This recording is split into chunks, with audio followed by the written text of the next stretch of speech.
Hello दोस्तों, आप सभी का स्वागत है। आज हम अकबर के बारे में जानेंगे। इससे पहले हमने बाबर, हुमायूं और शेर शाह सूरी के बारे में पढ़ाया था। उसमें मैंने डिटेल से पढ़ाया और साथ साथ जो प्रश्न पूछे गए हैं प्रीवियस ईयर्स के बारे में भी जानकारी हमने दिया था। पहले कुछ इन्फॉर्मेशन है उसके बारे में आपको बता दें। बीपीएससी का एग्जाम 27 दिसंबर को 100% होगा। कारण है कि 65वीं बीपीएससी का मेंस चल रहा है और 64वीं का इंटरव्यू चल रहा है। तो आप मान लीजिए कि 100% एग्जाम होने जा रहा है। जो लोग इसकी तैयारी कर रहे हैं वह पूरे मन से इसकी तैयारी करें। दूसरा है एनटीपीसी, रेलवे का जो एग्ज़ाम होने वाला था आरआरबी का, वह भी एग्ज़ाम समय पे ही होगा। सरकार ने कमर कस लिया है और वह एग्ज़ाम लेगा। आप उसकी तैयारी मन से करें। आज हम अकबर के बारे में पहले जानेंगे, उसके बाद में नेक्स्ट वीडियो में हम इससे जो जुड़े प्रश्न पूछे गए हैं विभिन्न एग्जाम में उसके बारे में भी डिटेल से जानेंगे। अकबर का जन्म जो है 15 अक्टूबर 1542 ईस्वी में अमरकोट के राणा बीर साल के महल में हुआ था। कभी कभी पूछता है कि अकबर का जन्म कहाँ हुआ था। ईस्वी सन पूछ लेता है तो 1542 याद रखिएगा। और कहाँ हुआ था तो राणा बीर साल के महल में, अमरकोट में। अमरकोट हमेशा प्रश्न पूछता है कि कहाँ पे हुआ था, किस जगह पे, तो अमरकोट में, राणा बीर साल के महल में। अकबर की माँ का नाम जो था हमीदा बानो बेगम था। इन्हीं के गर्भ से अकबर का जन्म हुआ था। हमीदा बानो बेगम से हुमायूं ने विवाह तब किया था जब वह शेर शाह सूरी से हार गया और निर्वासन जीवन सिंध में व्यतीत कर रहा था। वहीं पे इसने हमीदा बानो बेगम से विवाह किया था और इन्हीं के गर्भ से अकबर का जन्म हुआ था। कभी कभी अकबर की माँ का नाम भी पूछ लेता है, इसलिए याद रखिएगा हमीदा बानो बेगम। बचपन का नाम अकबर का जो था वह जलाल था। कभी कभी पूछ देता है कि बचपन में अकबर का नाम क्या था, तो जलाल था। राज्याभिषेक 15 फरवरी 1556 ईस्वी में पंजाब के कलानौर में हुआ था। याद रखिएगा, पंजाब के कलानौर। कभी कभी ये पूछ देता है कि किस जगह पर राज्याभिषेक अकबर का हुआ था, तो पंजाब के कलानौर में अकबर का राज्याभिषेक हुआ था। कब? 14 फरवरी 1556 ईस्वी में। शिक्षक जो थे अकबर के, अब्दुल लतीफ़, जो ईरानी विद्वान थे, ये इसके अकबर के शिक्षक थे। लेकिन अकबर जो था पढ़ा लिखा नहीं था। कहा जाता था कि अंगूठा छाप था। मतलब जितने भी मुगल शासक हुए हैं उसमें सभी विद्वान शासक हुए, लेकिन एक अकबर ही ऐसा था जो अशिक्षित था। यह भी जान लीजिए, कभी कभी पूछ देता है प्रश्न में। लेकिन इसके शिक्षक के रूप में अब्दुल लतीफ़ के बारे में कहा जाता है कि अकबर के ये शिक्षक थे और ईरानी विद्वान थे। अकबर जब राज्याभिषेक हुआ था उसका, और जब वह गद्दी पे बैठा था तो उसने एक उपाधि लिया था। उपाधि था जलालुद्दीन मोहम्मद अकबर बादशाह गाजी। कभी कभी अकबर के द्वारा जब गद्दी पर बैठा जाता है और जो उपाधि लिया जाता है उसके बारे में प्रश्न पूछता है, तो याद रखिएगा जलालुद्दीन मोहम्मद अकबर बादशाह गाजी। जितने भी बादशाह हुए हैं मुगल सल्तनत में, जितने, चाहे वह बाबर हो, हुमायूं हो, या अकबर हो, या जहांगीर हो, या शाहजहां हो, चाहे औरंगजेब हो, इन सभी ने जब गद्दी पर बैठा तो कोई ना कोई उपाधि लिया है। उस उपाधि से भी प्रश्न पूछता है। खासकर अकबर और औरंगजेब ने जो उपाधि लिया है तो बार बार पूछा जाता है। तो याद रखिएगा जलालुद्दीन मोहम्मद अकबर बादशाह गाजी इसके संरक्षक था। चूंकि जब इसके पिता की मृत्यु हुई थी तो कहा जाता है कि यह 14 से 15 वर्ष के बीच का था, यानी यह 14 वर्ष से कुछ ज़्यादा उम्र का था। तो उस समय इसे उतनी जानकारी प्रशासन के बारे में नहीं था। तो हुमायूं ने इसका एक संरक्षण जो है घोषित कर रखा था, बैरम खां। यह भी सिया था और इसी के संरक्षण में जो है अकबर कार्य कर रहा था। चूँकि हुमायूं दिन पनाह में जो बनाया था पुस्तकालय, उसके सीढ़ियों से गिरकर अचानक मृत्यु हो गई, तो गद्दी तो खाली रखा नहीं जाएगा। तो तुरंत ही आनन फानन में अकबर को बैठा दिया गया। और अकबर जैसे ही बादशाह बना तो उसके लिए भी कोई संरक्षक होना चाहिए, क्योंकि कम उम्र का लड़का प्रशासन कैसे चलाएगा। इसलिए बैरम खां जो सिया था उसको इसका संरक्षक नियुक्त किया गया। और यह जो है 1556 से 1560 तक इसका संरक्षण बना रहा। बैरम खां जो था वो बदखसा का निवासी। कभी कभी पूछता है कि बैरम खां कहाँ का निवासी था, तो बदखसा का निवासी था। और इसको खानी बाबा की उपाधि अकबर ने दिया था। किसको? प्यार से बैरम खां को खानी बाबा के नाम से कहकर अकबर पुकारता था। कभी कभी पूछता है कि अकबर बैरम खां को किस नाम से प्यार से पुकारता था, तो खानी बाबा के नाम से वह पुकारता था। इसको भी याद रखेगा। पानीपत की दूसरी लड़ाई थी। प्रथम लड़ाई तो आपको पता ही है बाबर के साथ हुआ था 1526 ईस्वी में। किसके बीच? इब्राहिम शाह लोदी और बाबर के बीच। और दूसरी लड़ाई जो है अकबर और हेमू के बीच होगा। इसमें क्या होता है कि हेमू हार जाता है। कहा जाता है कि इसके आंख में अचानक एक तीर लग जाता है और बैरम खां जो है इसको गिरफ्तार कर लेता है। उसका सर जो है यहाँ से कलम कर देता है। अगर इसको तीर नहीं लगा रहता तो यह जीत जाता, तो हिंदू फिर से शासक बन जाता है हेमू, और पूरे जो है जो दिल्ली सल्तनत के बाद जो मुगल सल्तनत स्थापित हुआ था उस पर वह एक हिंदू शासक के रूप में स्थापित हो जाता है। लेकिन ऐसा नहीं हुआ, इसको एक तीर लग गया और इसके कारण यह घायल हो गया। बाद में जो है बैरम खां द्वारा इसकी हत्या कर दी गई।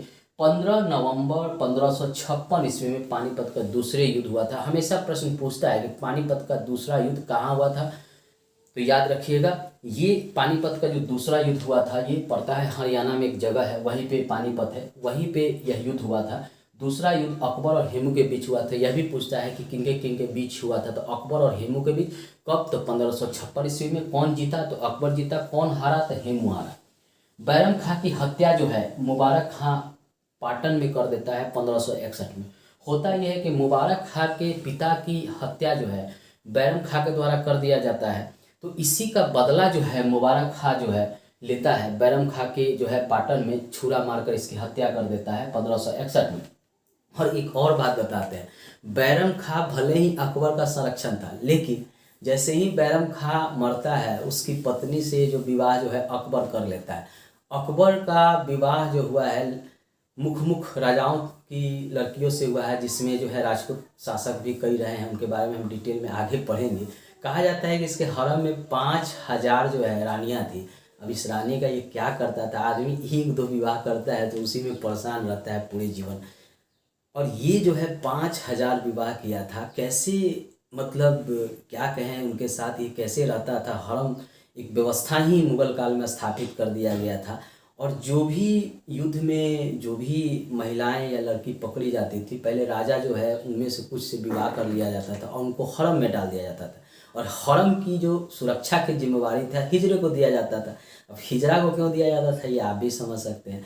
तो आदमी 1-2 विवाह से परेशान रहता है, ये 5000 विवाह किया था, इतिहास ये कहता है। इसमें इसने बैरम खां की पत्नी से भी विवाह कर लिया था जो इसका संरक्षण था। और इसके उम्र का अंतर जो था बैरम खां की पत्नी और अकबर के बीच जो है 15 साल का अंतर था। अकबर 15 साल छोटा था बैरम खां की पत्नी से, फिर भी इसने विवाह किया था। चलिए आगे हम पढ़ते हैं।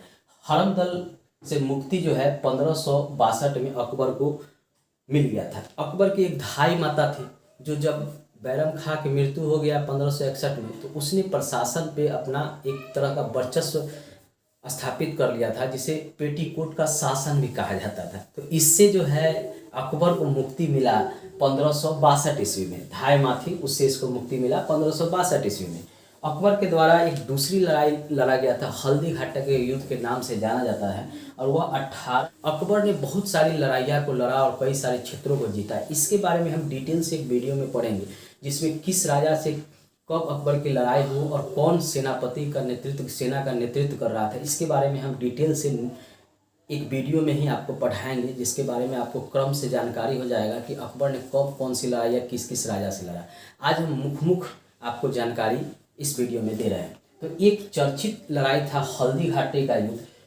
इसमें मेवाड़ के शासक महाराणा प्रताप, पहले ये अकबर का मित्र था, लेकिन जब अकबर छोटे छोटे राजाओं को अपने अधीन कर रहा था तो इसने महाराणा प्रताप को भी कहा कि तुम मेरे अधीन आ जाओ। तो ये महाराणा प्रताप को खराब लग गया, क्योंकि अकबर का मित्र था महाराणा प्रताप। अब मित्र को कहिए कि तुम मेरे गुलाम बन जाओ तो वो कभी नहीं बनेगा।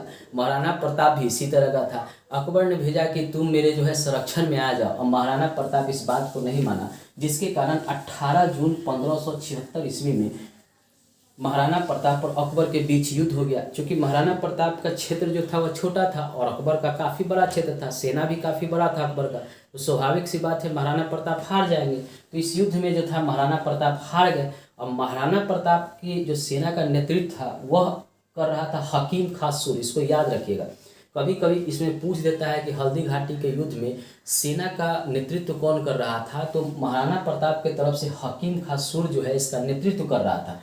और हकीम खां सुर की सेना में अफगान फौजी भी शामिल थे और भील जनजाति होता है राजस्थान में और कई भारत में, जैसे राजस्थान में भी है, मध्य प्रदेश में है, उत्तर प्रदेश में भी, उत्तराखंड में भी है, झारखंड में भील एक जनजाति होता है, वह भी जो था महाराणा प्रताप की तरफ से इस युद्ध में लड़ रहा था। दूसरी तरफ अकबर की सेना का नेतृत्व जो था हल्दी घाटी में मान सिंह एवं आसफ खां कर रहे थे। आप समझ लीजिए, एक राजपूत से ही दूसरे राजपूत को अकबर लड़वा रहा था। कितनी उसकी मतलब सोच जो थी वो आप समझ लीजिए कि एक राजपूत दूसरे राजपूत के क्षेत्र को जीत के अकबर को सौंपता था। अब मानसिंह जो था वह राजपूत था और वह जो था महाराणा प्रताप के क्षेत्र को अकबर के अधीन लाने के लिए जीतने के लिए गया था। जैसे घर में होता है ना, दो भाई हैं, जैसे विवाह होता है उससे पहले दोनों भाई के बीच प्रेम रहता है, जैसे ही विवाह होता है खटास शुरू हो जाता है। वही इन राजपूतों के साथ था। पहले जो भारत का अधिकतर शासक जो थे वो राजपूत ही थे, जिनको हम क्षत्रिय कहते थे प्राचीन समय में। बाद में राजपूत हो गए, क्योंकि क्षत्रिय में भी 16 विभाग में बट गया, उसके बारे में हम कभी डिटेल में पढ़ाएंगे। तो अब जो है राजपूत हो गए। अब राजपूत ही राजपूत को हराते थे, इसी का फायदा जो है मुगल सल्तनत भी उठाया और दिल्ली सल्तनत के शासक भी उठाए। इसी में मानसिंह था, खुद राजपूत था और खुद जो है महाराणा प्रताप के क्षेत्र को कब्जा करने के लिए गया था अकबर के अधीन लाने के लिए। आप समझ लिए कितना अकबर तेज था और प्रशासन जो है किस तरह से वह करता था, यहाँ के लोगों को लड़ा कर ही उस क्षेत्रों को कब्जा करता था, अपने क्षेत्र विस्तार करता था। यही अलाउद्दीन खिलजी भी अपने समय में किया करता था। चलिए, इसका कभी कभी सेना का नेतृत्व पूछ लेता है, तो अकबर का जो सेनापति था वह मानसिंह था हल्दी घाटी के युद्ध में, और आसफ खां था, और राणा प्रताप का जो था हकीम खां सूर्य था, सेना का नेतृत्व कर रहा था। अब जो है महाराणा प्रताप का मृत्यु हो जाता है 19 जनवरी 1597 ईस्वी में, जब यह 51 वर्ष की इसकी अवस्था थी। कहा जाता है कि एक धनुष का परचंचा ये चढ़, जैसे धनुष होता है अब उसमें परचंचा होता है, तो उसके चढ़ाने के दौरान जो है उसका तीर जो है इसके सीना में लग गया और उसी से महाराणा प्रताप की मृत्यु हो गई। कभी कभी कब मृत्यु हुई तो इसका कालक्रम पूछ लेता है, तो याद रखिएगा। हाँ, जब हल्दी घाटी का युद्ध महाराणा प्रताप हार गया था तो अपना एक राजधानी बनाया था डुगुरपुर के निकट चावर में, इसने अपना नया राजधानी बनाया था। कभी कभी पूछ देता है कि हल्दी घाटी के युद्ध में हारने के बाद महाराणा प्रताप कहाँ अपना राजधानी दूसरा बनाया था, तो डुगुरपुर के निकट चावर। चावर प्रश्न में पूछा जाता है, तो इसको याद रखिएगा। राजस्थान पीसीएस होता है, राजस्थान में कोई टीचर का एग्जाम होता है, उसमें ये महाराणा प्रताप के बारे में बड़ी डिटेल में प्रश्न पूछे जाते हैं, जिसमें ये जो है चावर भी पूछ लेता है कि हल्दी घाटी में हारने के बाद महाराणा प्रताप ने दूसरी राजधानी कौन सा बनाया था, तो चावर बनाया था। इसको याद रखिएगा।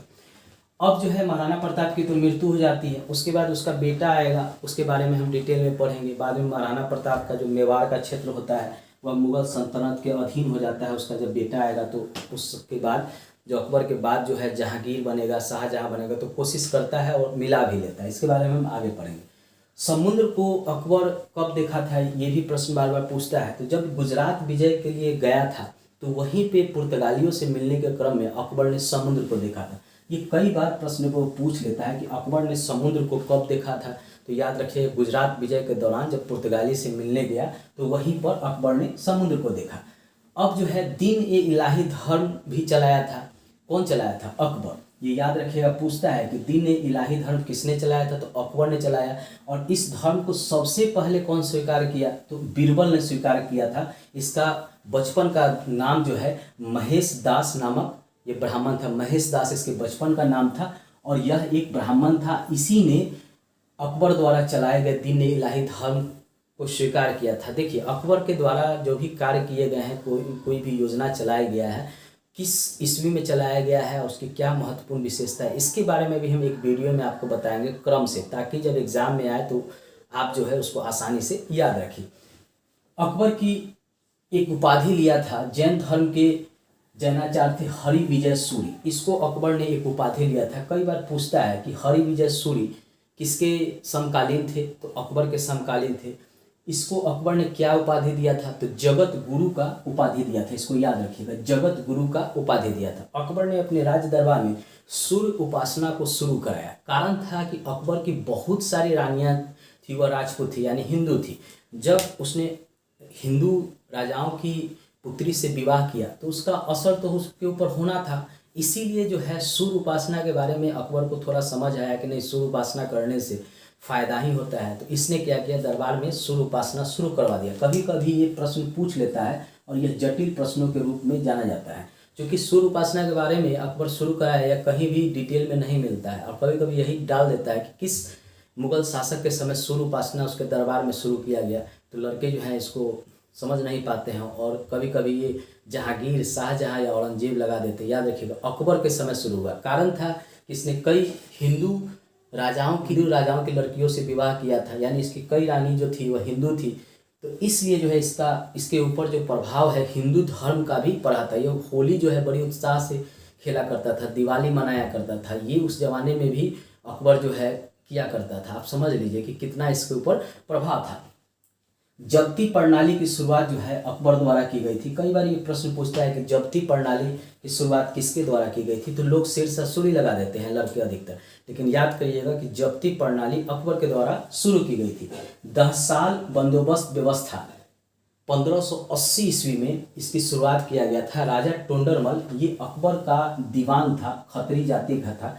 यही टोडरमल जो है 10 साला व्यवस्था की शुरुआत किया था। कभी कभी पूछता है कि किसके समय में 10 साला बंदोबस्त व्यवस्था शुरू किया गया था, तो अकबर के समय शुरू किया गया था। अकबर का दीवान था राजा टोंडरमल, उसके द्वारा ही यह शुरू किया गया था। कभी कभी टोंडरमल के बारे में पूछ देता है, उसके जाति के बारे में, तो जान लीजिए वो खत्री था। अकबर के दरबार में प्रसिद्ध संगीतकार थे तानसेन, यह भी ब्राह्मण था। ये प्रसिद्ध संगीतकार था। कहा जाता है तानसेन जब कोई गाना गाता था तो उसका प्रभाव तुरंत ही मस्तिष्क पे पड़ता था। कहा जाता था कि वह गाने के द्वारा वर्षा करा दिया करता था।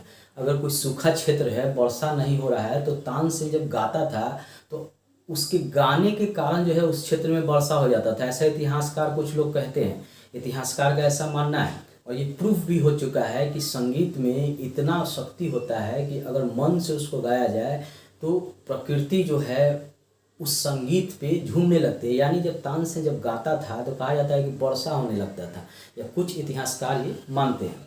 चित्रकार अब्दुल समद, दसवंत और बसावन, ये 3 चित्रकार थे अकबर के समय। अब्दुल समद, दसवंत और बसावन। खासकर प्रश्नों में दसवंत और बसावन के बारे में पूछा जाता है कि ये किसके दरबार में थे चित्रकार, तो याद रखिएगा अकबर के दरबार में थे। गायक था तानसेन था, प्रमुख इसका गायक था। बाज बहादुर था, बाबा रामदास था और बैजू बाबरा था। कहा जाता है कि बाबा रामदास से मिलने के लिए अकबर स्वयं उनकी कुटिया में गया था। उसने भेजा था अकबर ने कि मेरे यहाँ आए हो मेरे दरबार में, लेकिन ये गए नहीं थे रामदास। और कहा जाता है कि इनका गाना सुनने के लिए अकबर स्वयं जो है उनके कुटिया में गया था। ये बहुत बड़ी बात है कि किसी गायक का गाना सुनने के लिए कोई उतना बड़ा शासक जो है उसके कुटिया में जाए। तो ये है रामदास, इनकी गाना को सुनने के लिए अकबर स्वयं गया था। तो ये 4 गायक हैं जिनके बारे में पूछा जाता है कि किसके समकालीन है, किसके दरबार में है। तानसेन, बाज बहादुर, बाबा रामदास और बैजू बाबरा, इनके बारे में हमेशा प्रश्न पूछा जाता है कि ये किसके दरबार में रहते थे, या इनके ये किसके समकालीन थे, किस मुगल शासक के समकालीन थे। शासन व्यवस्था की प्रमुख व्यवस्था थी मनसबदारी प्रथा। इसी मनसबदारी प्रथा के द्वारा अकबर जो है धन को एकत्रित करता था, यानी कृषि से लगान वसूलने की जो व्यवस्था थी मनसबदारी प्रथा के द्वारा ही अकबर जो है लगान वसूलवाता था और उसी से इतने बड़े प्रशासन को चलाता था। यह इसकी एक सुदृढ़ व्यवस्था थी। अकबर के समकालीन सूफी संत सलीम चिश्ती, इनके बारे में आप जानते ही हैं। अभी भी वर्तमान में लोग चादर चढ़ाने के लिए सलीम चिश्ती दरगाह पे जाते हैं। तो यह अकबर के ही समकालीन थी। यानी अकबर की मृत्यु जो है 16 अक्टूबर 1605 ईस्वी में हुआ था और इसको दफनाया गया था सिकंदराबाद में, जो आगरा के निकट है। यानी अकबर की मृत्यु के बारे में पूछता है तो 1605 ईस्वी में। कहा जाता है कि इसके पेट में जो है दस्ती हो गया था। दस्त होने के कारण जो है अधिकतर दस्त होने के कारण इसकी मृत्यु हुई थी। किसी लड़ाई में नहीं मरा था। इतनी सारी लड़ाइयाँ लड़ा, इतना युद्ध जीता, इतनी सारी लड़ाइयों में भाग लिया, लेकिन इसकी मृत्यु जो है पेचिश से हुई थी। ये कहा जाता है कि इसकी मृत्यु किससे हुई थी, पेचिश से 1605 में। और इसको दफनाया गया था सिकंदराबाद में, जो आगरा के निकट था। दोस्तों नेक्स्ट वीडियो में अकबर से संबंधित कुछ और महत्वपूर्ण जानकारी है उसके बारे में हम बताएंगे, और उसके बाद हम जो डिटेल में जो प्रश्न पूछे गए हैं विभिन्न एग्जाम में उसको भी देखेंगे। अगर मेरा वीडियो अच्छा लगे तो मेरे चैनल को सब्सक्राइब कर लीजिए, लाइक कर लीजिएगा और शेयर कर लीजिएगा। धन्यवाद दोस्तों।